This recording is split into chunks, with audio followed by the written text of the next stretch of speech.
Welcome into College Football Every Game on the Board podcast, week number 10, episode number 1 with our leadoff hitter, Jeff Nadeau, at Jeff Nadeau on Twitter. Jeff, welcome on in, bud. How you feeling? Pretty great. Thanks for having me as always, Drew. Let's get after another week here.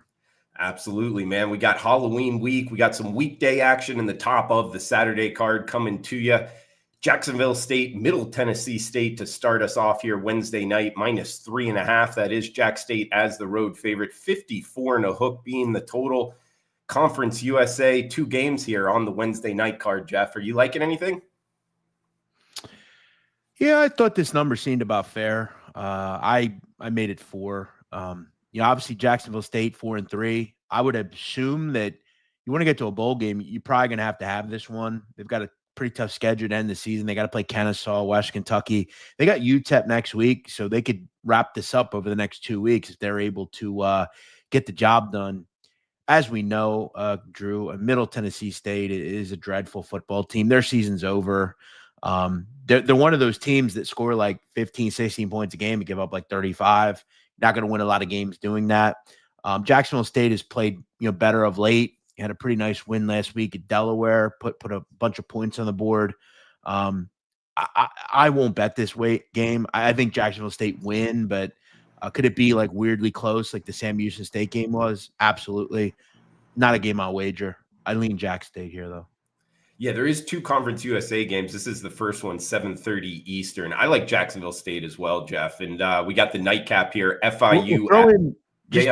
One other thought. I mean, when you play Jacksonville State, I mean, it's a pretty simple handicap. They're going to run the football. That's what they do. They're third in rushing offense this season in America. That they're right up there with like Navy and some of those teams. This is a Middle Tennessee State team. I guess if there was a thing they do decently well, it stopped the run. I mean, they only give up 3.8 yards a carry, which is pretty good, to be honest. Only have 142 a game, which that's 68th, and it's not great, but for them it's good.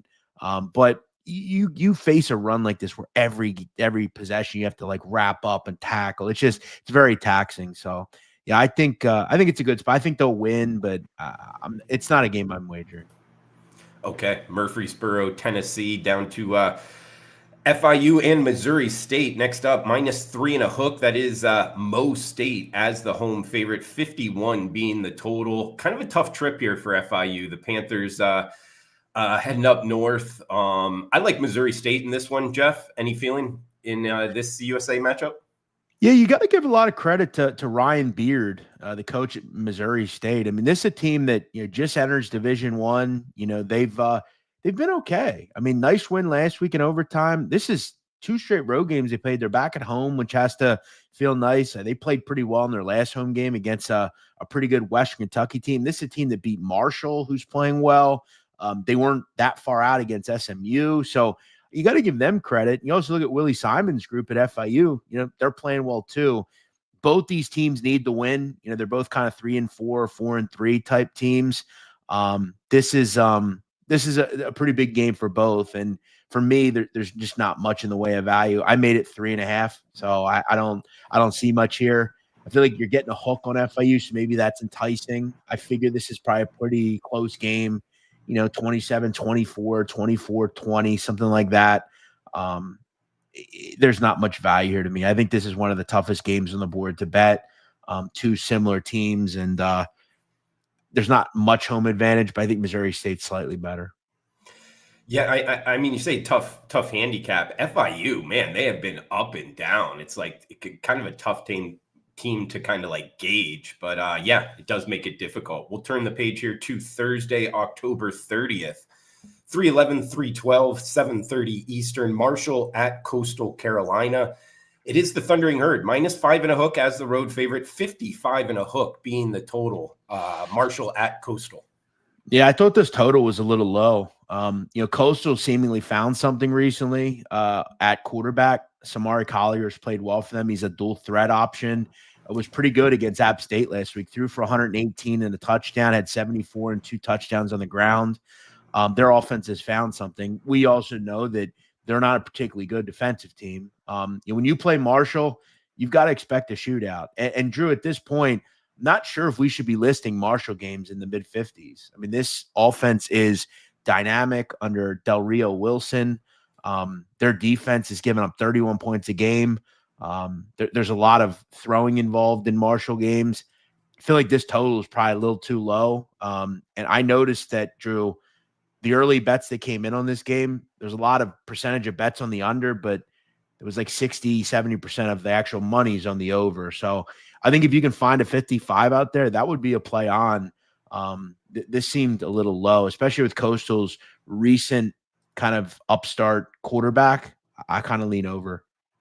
Yeah, there is 55s out there. So, all right, looking towards the over. This Collier kid, Drew, yeah, you should try to watch him. He's like a big kid, man. Like, he's hard to bring down. I think he's like 235. Like, he's a big kid, like big quarterback.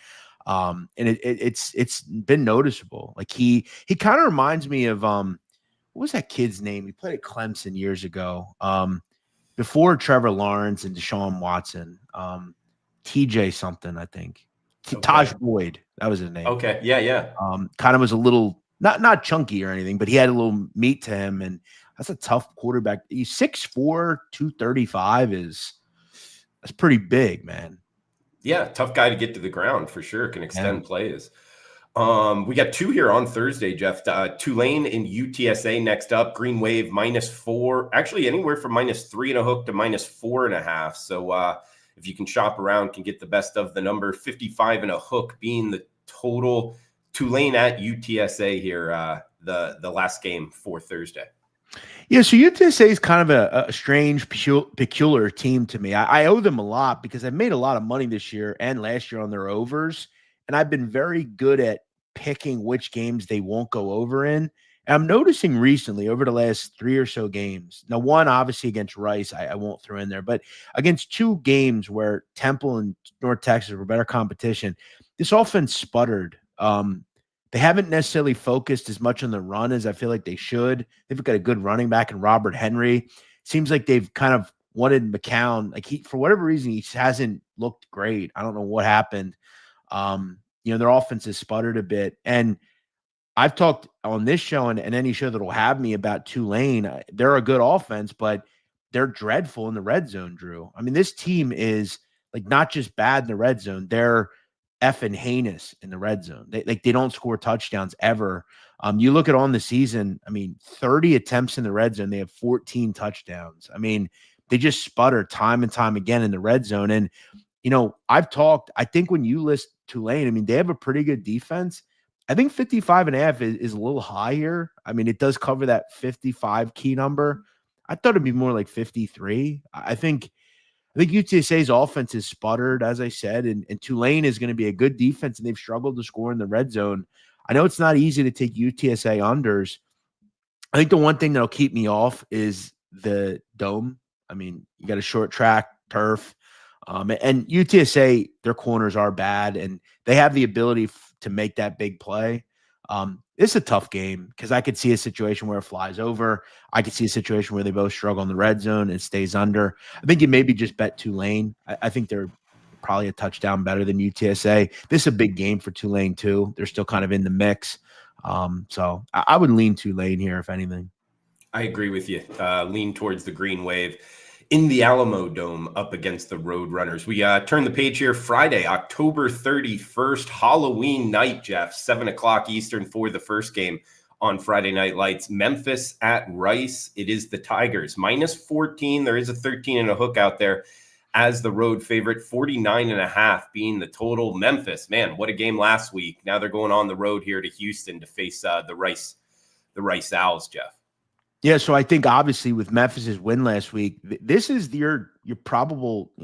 Look, I know they lost to UAB, but they're still very much in the hunt to be that G5 team, to win this conference. And to me, if you're a Memphis, when you play teams like this, especially after losing to UAB, I think they'll give them a benefit of the doubt there because they didn't have Brennan Lewis for most of that game. But when you play teams like this with everybody healthy, you need those 58-10. 54-20 type games, kind of like what North Texas did last week against Charlotte. You need to leave no doubt. And Memphis is a team that's built on that. They're very good on the ground. They've got a good quarterback. I think the defense is good enough to really kind of set the tone here. I think if you like Rice, I mean, maybe you just take the over. I mean, they're going to have to score some points. But Rice at times, they play so slow and just methodical.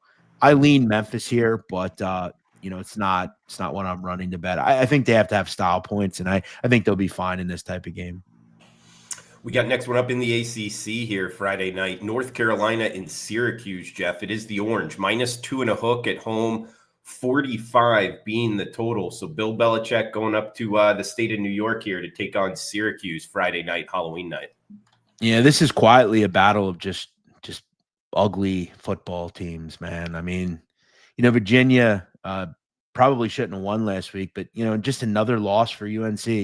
They've had a couple of more competitive games recently, but the same problems persist with this team. I mean, they're just not very good on offense. I mean, that's really hasn't mattered who they've played.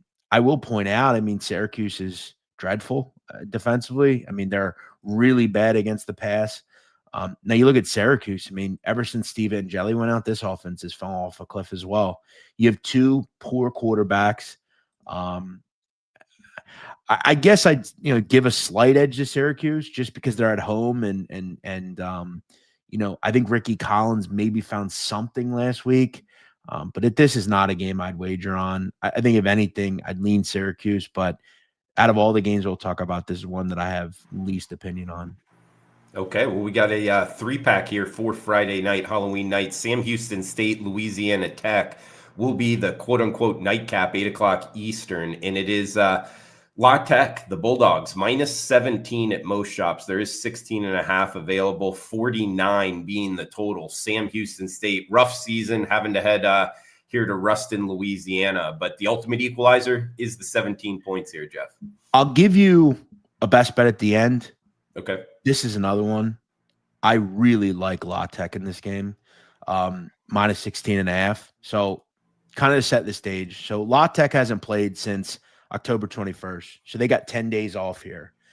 They lost a close game in overtime, 2-point conversion to West Kentucky. You give credit there. West Kentucky executed with a backup quarterback. Rodney Tisdale got it done. La Tech played well. I mean, Blake Baker came back. He was effective. 340 yards. I mean, he ran for 49. He's a good quarterback. You have no great shakes. I mean, defensively, they didn't play real well. They've struggled a little bit recently, but you had 10 days off, and now you get to come home, play in front of your home crowd, and you play literally one of the worst teams in the country who, Drew, are dead last, I believe, in pass defense. This Sam Houston State team cannot stop anybody. I think Baker has a big night. I think they take some frustration out on this bad team here. You look at kind of what they've done against bad opponents. Beat up New Mexico State, beat up UTEP. I think they beat up Sam Houston here. Yeah, kind of run up the score. -16.5 is out there. We'll see if that is Jeff's best bet. As we'll turn the page here. Top of the card on Saturday, November 1st. Welcome to the month of November. Louisiana Lafayette, South Alabama. We are seeing USA -3.5, -4 as the home favorite, 54 being the total. Top of the card on Saturday, Jeff. Yeah, two teams that are just kind of scratching and clawing to try to make a miracle out of their season. The problem with these teams are they're both 2-6. There's only 4 games remaining. So they have to both these teams have to win every game to end the season to get to just to get to 6 wins. In South Alabama, I think to me they're a little bit more backable, I feel like, but I mean Louisiana's quarterback situation time and time again. Some weeks it'll look good, some weeks it won't. I mean, they've mostly struggled. South Alabama's at home. I think they're just slightly better right now. I think this number's about right. Another game I will not be wagering. Lean USA, but no real opinion. All right, from Mobile, Alabama, up to where I believe you're talking right now, Jeff. 2 o'clock Eastern, ECU and Temple, 59 being the total. East Carolina -5-ish as the road favorite. ECU at Temple. Yeah, I like the over in this game. I think we've noticed with Temple. I mean, they're kind of a good over team because they don't stop anybody really through the air. And I mean, Tulsa threw the ball over them last week. I played Temple and I was very irritated. Temple's offense was great. They just couldn't stop Tulsa. I mean, that was a major issue. Temple got shredded against Navy. Now they get an ECU team who's probably the best passing team they've faced in a while. Caton Hauser can really sling it. They've got some playmakers there, particularly at tight end and at receiver. Good running game as always. I think ECU moved the ball. I think Temple can move the ball too. I think the only thing that will hang up this over and why I didn't ultimately get there to play it as a best bet is ECU is another team, Drew, that time and time again have struggled to score in the red zone. You have one team in Temple who's elite. They're very good in the red zone, one of the best teams in the country.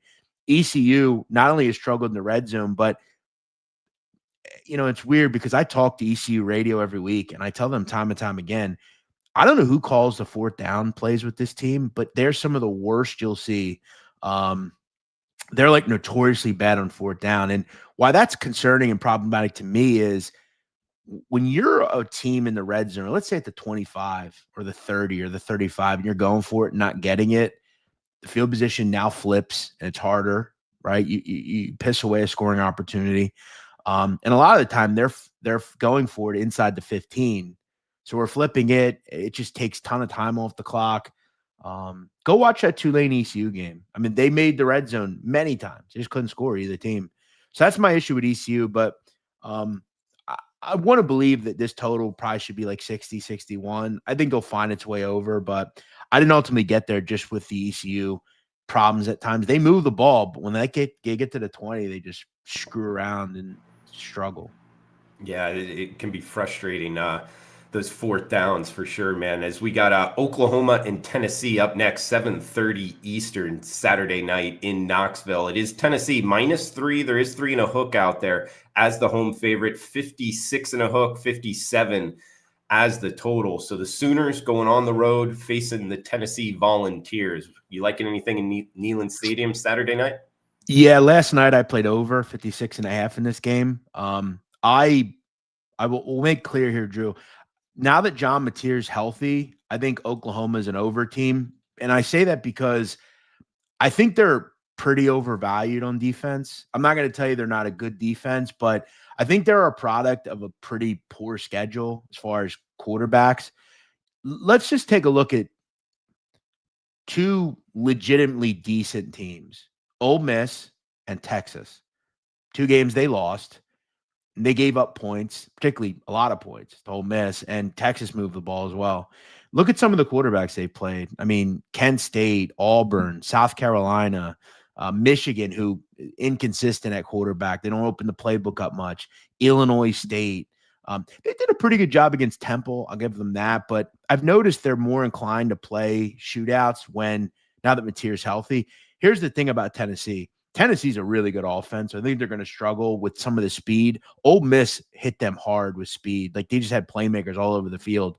Trinidad Chambliss was a problem for Oklahoma's defense. I think Joey Aguilar will be too. Chris Braswell is a great receiver. They've got some real talent there at skill positions. And I've talked to anybody that will talk to me. Tennessee is fucking horrific defensively. I mean, they can't stop.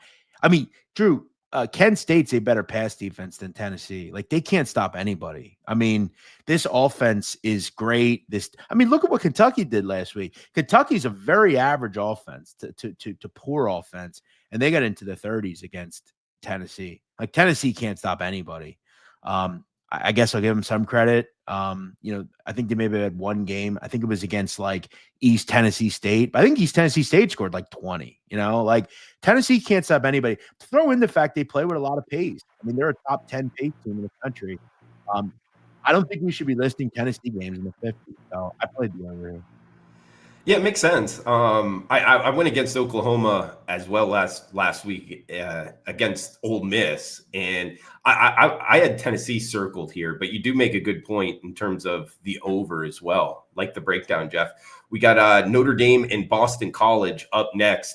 We are seeing the Irish -28.5 as the road favorite, 56 being the total. So Notre Dame laying more than 4 touchdowns on the road here. You liking anything in Chestnut Hill? Yeah, I don't I mean, the Bill O'Brien experiment. I mean, I know like we just have to like give him credit because like he's this great coach and everything, but I mean, they have been lost this season. I don't know what's happened to this team, which signifies to me that they're not real well coached. I don't know what happened to Dylan Lonergan, their quarterback. He was playing well for like a few weeks and then just fell off a cliff against Pittsburgh, and he's never played again. They lose every game by double digits. I don't know. They're not going to fire him. I mean, I think he's 500 in 2 seasons, but I mean, this would probably be a blowout spot. And BC can't get out of their own way, and Notre Dame's just been crushing teams. I thought that what they did last week is impressive. The win by 10 against USC. I mean, I don't think the quarterback didn't play particularly well, but Jeremiah Love's on another planet right now. I think we have to give some credit to their coaching staff. Freeman and this defense have really flipped things into overdrive. They were really bad to start the season, and then they kind of shut down Arkansas, and ever since then, they have been nails. I think Notre Dame right now, I mean, they would have to be a team that would be a major bet on as far as playoff at this point. And they're playing as good as anybody in the country, and they're doing it every week generally against good offenses. They shut down Arkansas, who's a really good offense. They shut down Boise, who's a really good offense. They shut down NC State, who's a really good offense. I mean, they held both those teams at 7 points. That's mad impressive.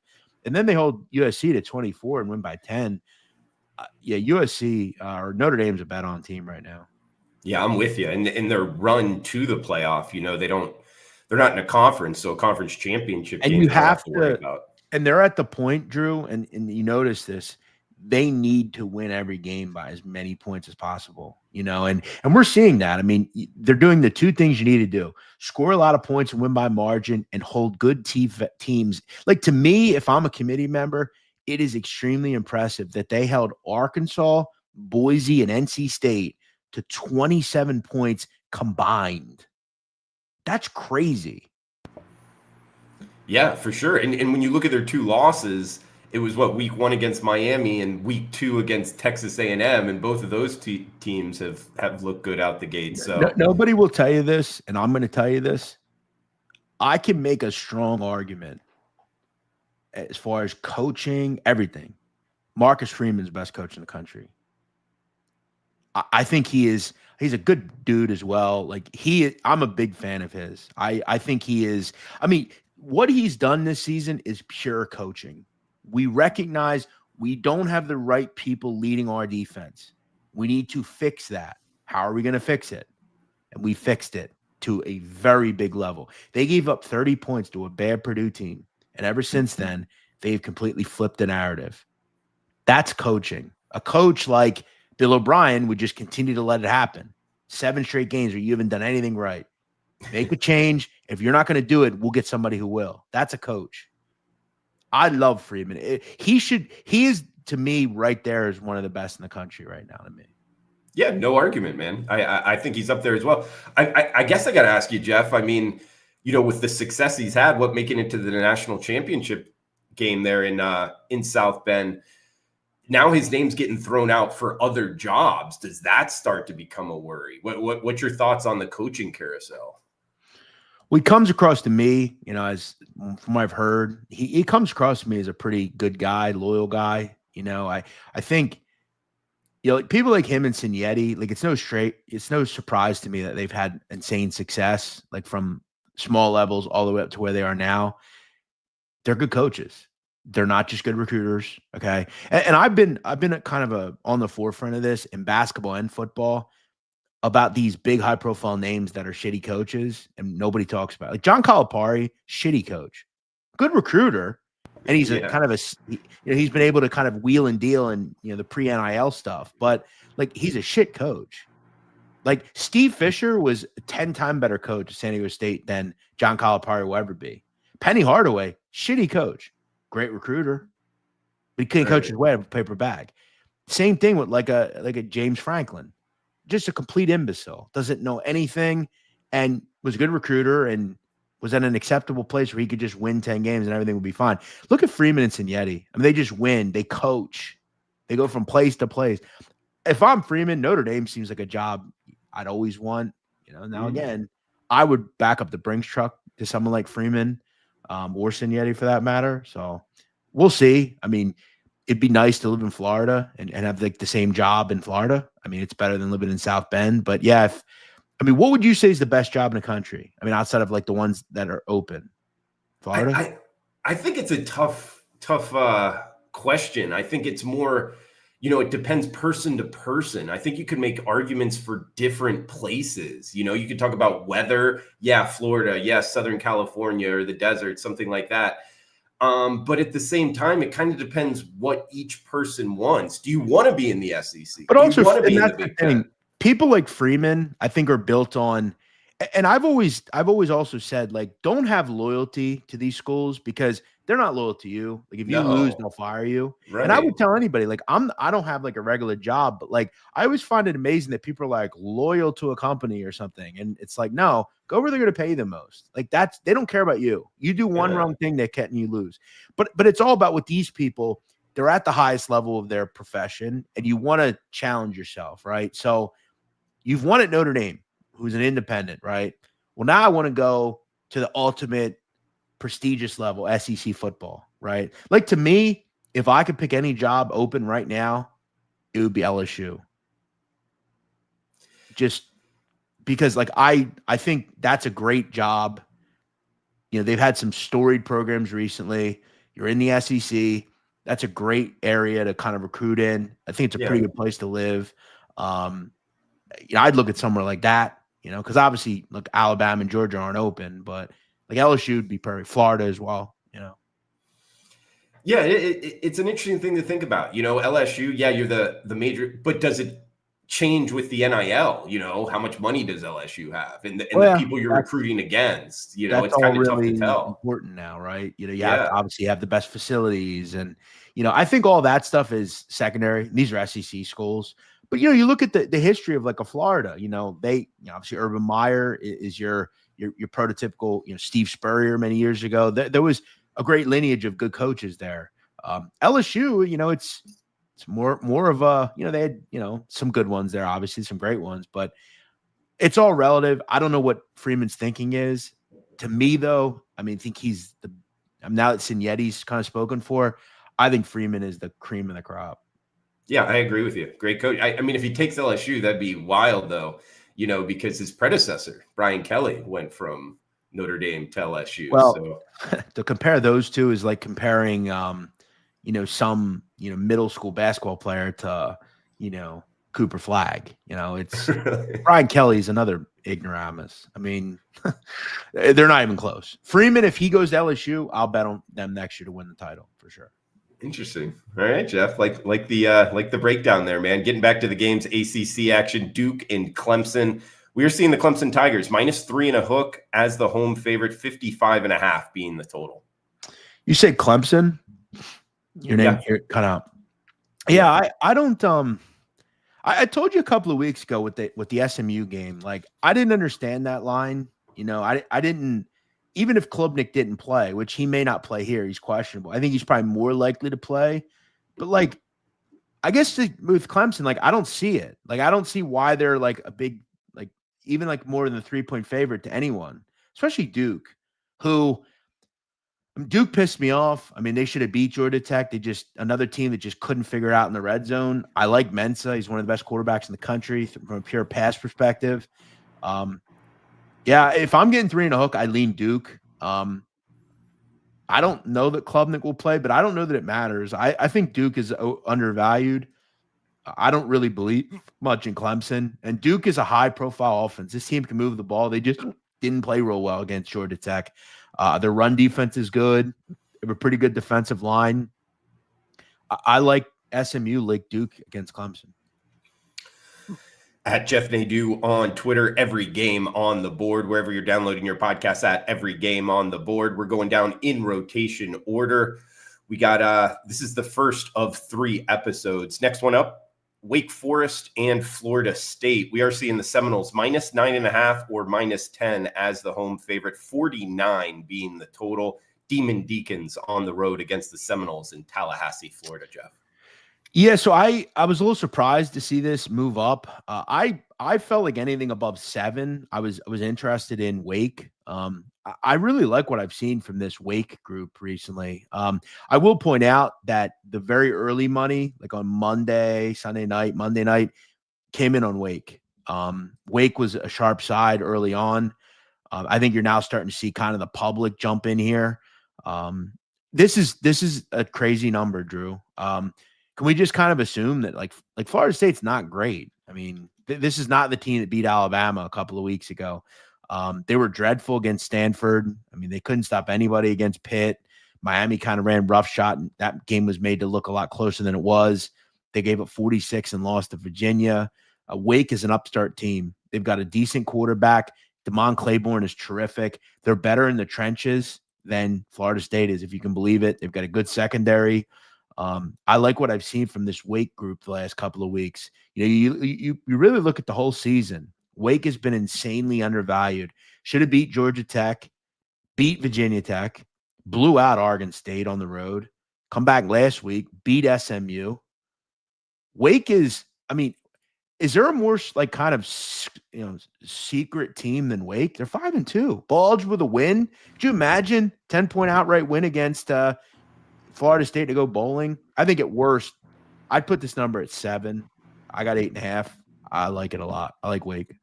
Yeah, I like where your head's at, Jeff. I mean, I'd even throw out money line. Like you like plus 300. And that's why, like when I remember when I played SMU against Clemson, I had firm belief that they were going to win the game. And when I played it before Klubnik was announced out. I had kind of gotten info that he'd be out. It didn't have any waver to me though. I knew even with Klubnik, they shouldn't be a 9.5 point favorite. I think Wake can absolutely win. I think Wake is super undervalued. I mean, they're only giving up to 19 points a game. I mean, that defense is legit. I give Wake a lot of credit. This is another guy, Dave Clawson. I mean, he's another good coach. I mean, he always has like undervalued teams. He made a change at quarterback. This Purdy kid has played better. The Charlotte transfer, he's given them a lot of the dimension as far as on the ground. I like this team. I think they can absolutely win. Yeah, a lot of good points there. And what Florida State just dropped one against Stanford either last week or the week before, and Stanford cashed a plus 700 ticket on the money line. This could be one. I think what I've learned about Florida State is like, I remember I played that game. Florida State's offense, it just, even though their defense sucked, they were still scoring points. And I thought, well, this offense is still good. That made me realize that like Florida State has like some problems. Yeah. I would fire Mike Norvell. I just think he's another dead dog walking. I mean, with the resources you have there, they need a change. They need a young upstart coach. I would look at like Alex Golish at South Florida. I think he'd be perfect. He'd be a home run hire if they could get him. Some of these teams need a real jolt. And Florida State, are they slightly better than they were last year? Yeah, but there's a lot of talent on this team that it hasn't matriculated much. Yeah, that will be interesting to see what happens with Norvell in Tallahassee. We got another, what you bring up, Kirk Cignetti here, Indiana at Maryland, and it is the Hoosiers, minus 21.5, minus 22, depending where you're shopping, Jeff, 51 being the total in College Park, Maryland. Yeah, I was thinking about this game. I don't know why I've had this premonition, but something told me like Maryland would be right in this game. I don't know why. I love Indiana. I don't really have an example of why I think that, because everything about Maryland is like not what I really want in this game. I talked about red zone offense. Like this team is like bottom of the barrel in the country. Like when they get to the red zone, they don't score touchdowns. And that is a major problem when you play Indiana. You're not going to get to the red zone much. And that's what allows them to turn games, 56-6, I don't have much interest right now in stepping in front of Indiana. I think the number is kind of appetizing because they have Maryland a decent quarterback and they're at home, but they largely have really struggled in the red zone. And that is a bad, like I said, tonic, because you don't get to the red zone much against Maryland or against Indiana, and they don't convert many touchdowns. So yeah, I considered Maryland early on, but I would lean Indiana at this price. Yeah, it's always tough to go up against like the Hoosiers. Even if you kind of got the spot circled, it's almost like an easy one to pass. Good luck, right? Right, right. As we'll stay in the Big Ten, Purdue and Michigan, 7 o'clock Eastern time in the Big House, -21. That is the Wolverines as the home favorite, 50 and a hook being the total here in this Big Ten matchup, Jeff. It's kind of interesting how these all work out. And Indiana is the kind of team I want to lay points with like this because they do have the high end ability. Michigan doesn't. I don't look at them as a team I'm running to lay 3 touchdowns with. They're not explosive. They're more plotting. They like to run the football. Bryce Underwood has been inconsistent. I don't know if their defense is as elite as it's been in years past. And Purdue is better than we think. They've had some real flashes this season where they've looked really good. I think my problem ultimately, though, with Purdue is, are they kind of showing us that they're just that loser team that, looked good at 1 or 2 points. And, all of a sudden you look and eventually this catches up to you where you just lose time and time again. And it's just, you just fall apart. I want to believe though, like Barry Odom, I think is a good coach. I think they're in this game. They're just going to not get a lot of good things to come of what happens. And you hope as a coach, the close games, next year they can turn into wins, and that's how you build a program. That's what Tony Elliott did at Virginia. He won 2 or 3 games in year 1, but they were in a lot of games. They were an underdog that was cashing a lot. They were right there. And I look at Purdue as next year, this is a bet on team because they're going to turn into winning the game at Rutgers. They're going to win the game at Minnesota, and that's how good coaches develop a team.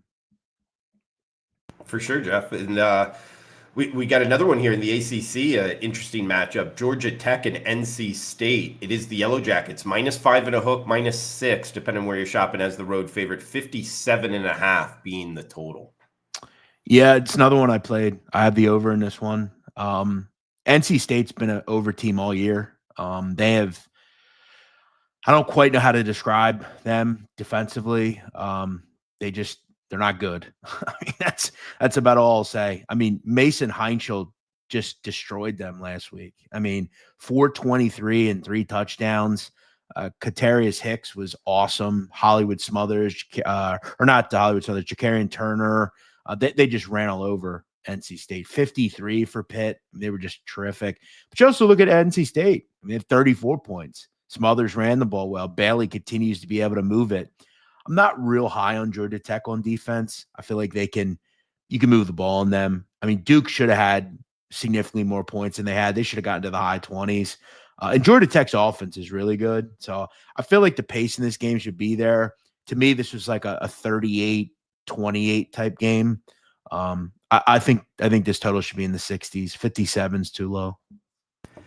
Big one here in the horseshoe is we just got a couple games left for this episode, guys. Penn State at Ohio State. We are seeing the Buckeyes -20 and a hook as the home favorite, 43 and a half being the total. So almost 3 touchdown favorite and low 40s total. You liking anything Penn State and Ohio State, Jeff? Yeah. If you can find a 21, I would play Penn State. And I know that sounds crazy, but I think Penn State will surprise here. I don't think they'll win. I don't think they'll even be within like 7, but I think they can stay inside the number. I think defensively, I want to believe that they're good enough. And I think people have kind of gotten to Ohio State where I think Ohio State's kind of at that point where I think they're just kind of bored. And like there are certain teams in this conference they can win by 30, just kind of playing at 70%. But remember, I mean, Penn State is still, a pretty tough defense. I think they'll maybe take Penn State a little lightly just because of the quarterback problems and all the issues that they've had. I thought last week or last game, Penn State still has a good run game. They still have some receivers and a tight end. I think Grunkmeyer, if he can just not turn the ball over and he's just kind of a game manager, I want to believe they can hang here. And this number's come down. It's went through 21. There's a lot of 20 and a halfs out there. I think sharper people are betting Penn State. So 21's a bit high. I would lean Penn State here. I could see this, 35, 17. I think Penn State's good enough to stay within 21. Yeah, makes sense. And there are a couple 21s out there. If you kind of go offshore, you can find them, guys. As we got the last game for the card, we'll get a best bet out of Jeff. Louisville and La Tech up next. -10 and a hook. There is a -11 out there. That is Louisville as the road favorite. 53.5 being the total here, Jeff. Yeah. It's about where I had the number. I had it at 10. I think it's just kind of a lukewarm favorite. Virginia Tech's kind of dealing with, getting rid of their coach. What are they going to do next? They're still kind of fighting to try to cling to bowl eligibility. Louisville's just kind of went through the motions. You have to wonder, though, did they just go through the motions last week and that was that game, and now they come back and just beat up, Virginia Tech here? They allowed kind of BC to hang around. It was a letdown game for Louisville, and it was right around the number. Louisville doesn't really win by margin either. I mean, they don't have a lot of blowout wins, especially within the last month or two. So I didn't have much here. I think it's probably about right. So yeah, it's a pass for me. I like Louisville, but no interest. Jeff, great stuff breaking down the games, man. Got to throw it over to you. Do you have a best bet, one that you like more than the others? Yeah, I'll go back to one I said earlier. I definitely like La Tech. Was that Friday night against Sam Houston, 16.5. I also am going to go to a total, which I do. What did I have last week? Do you remember? I can look it up. Yeah, I forget. I want to say I won, but it could have been the Baylor game that I didn't have. I don't know. I don't know. Southern Arkansas State over 62.5. You talk about that game, Drew. I mean, my God, what a horrific beat.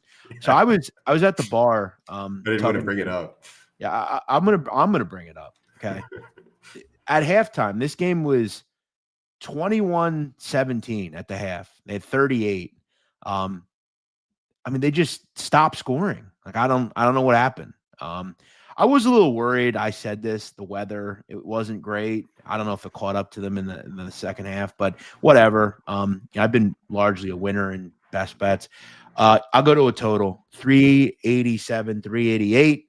Navy, North Texas, over 65. Can we get a 65? You'll have to let me know. Okay, we'll start with Navy. I've talked to people. Navy is an over team. They have a very good offense. Mr. Horvath is terrific at quarterback. They move the ball, okay? North Texas can't stop the run. Navy should score at will in this game. They have the ability to throw the ball. I've also talked about it. Navy can't stop the pass. They're 117th in the country in pass defense. Drew, North Texas, okay, this got no love last week. Drew Mestermaker threw for 608 yards against Charlotte. 608. No one struck for more than 450 this season. He is going to shred Navy's defense. Okay. What you want to look for in these types of games, Drew? Third down conversion rate. Okay. Do you convert? Navy 5th. They convert. North Texas 34th. They convert. You look at pace. North Texas, one of the fastest teams in the country. You couple that with efficiency with both these offenses. Offense means points. You look at red zone touchdown percentage. Where are we at here? Navy, 3rd. North Texas, top 15. You look at big play capabilities here. Long scrimmage plays. We equate to 10 yards or more. North Texas just is a big play waiting to happen. I mean, they had so many last week against Charlotte. Navy, they have 96 plays of 10 yards or more, 40 of 20 yards or more, 23 of 30 yards or more, 7 of 50 yards or more. This is a prototypical over. I love it.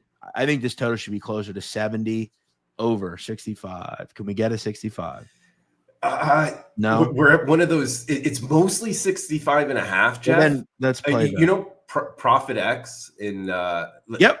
I want to shout out Profit X. They are a sponsor of mine. I love Profit X. Yes, go get a Profit X account. Use promo code Jeff Nadeau. Yes, I love Profit X. That's where I bet this total. So yeah, I love it. Yeah, they have 64.5. I thought that was interesting. So kind of going off market there. The good thing about Profit X is I've bet it for about a year now. I mean, you're going to get a lot of the best prices. It's an exchange, so you're always going to get 10 cent better, half point better. I really like Profit X. I like exchanges. Cool. Well, yeah, you can get 64.5 to the over there, guys. So best bet from Jeff, North Texas, Navy over the total. Anything planned for Halloween, Jeff? Anything this weekend? Just go out. I've had a crazy week with all this NBA gambling mob stuff that's happened. So that's been a big thing for me. I've been doing some shows and stuff and just been doing a lot with that. So yeah, I'm looking forward to going out this weekend. Halloween's always fun. I don't dress up. I'm a dress up type. I didn't even dress up when I was a kid, not my thing. But I will tell you this about dressing up. I'm a big fan of the females that dress up. So yeah, we'll have fun with that. So yeah, I don't have any plans. So just go out. That's about it. For sure, man. We'll enjoy the night, enjoy the weekend. Anything else you want to throw out before we shut this down? No, I appreciate you having me. You said before the show, and I think you're 100% right. It's week 10 already. It's insane how fast it goes. I just did this morning. We did a future show, and one of the shows I did for college basketball, and college basketball starts. I don't know if you guys know next week, right? Yeah, next week. So, it's an exciting time. I mean, there's a ton of games on Monday and Tuesday. So, yeah, it's fun. Hey, anything you like in college basketball you want to throw out there? Yeah. So I'm really high. I mean, I'm really high on a lot of teams. I love BYU. Really high on BYU. They have the number one player in the country, AJ DeBonsa. Drew, I've not seen a player I've been interested more than DeBonsa, than other than maybe like Cooper Flagg. Obviously, I think he was transcendent. But Andrew Wiggins, that was the last time I was truly blown away by a prospect. I thought Wiggins was like, I think everybody thought Andrew Wiggins was like the next transcendent generational talent. He's been a good NBA player, but I love DeBonsa. I think he's going to be unbelievable. I like him to win the Wooden Award 10-1. BYU is got an offensive coach, Kevin Young. They have a very big onus on the wing, which is where DeBonsa is. They're going to score 90 points a game. I feel like they have just kids all over the place. I like them game 1 against Villanova, -7, I believe it is. I like BYU a lot. Like the breakdown, Jeff. And guys, you can follow him on Twitter. Great follow at Jeff Nadeau, the Sit Down Podcast. If you want to hear about the NBA gambling scandal, anything like that, can check that out. The Sit Down Podcast right here on the Every Game on the Board podcast. So guys, that's going to do it for episode number 1. We'll be back tomorrow finishing off the card. As always, thanks for tuning in. Cash those tickets.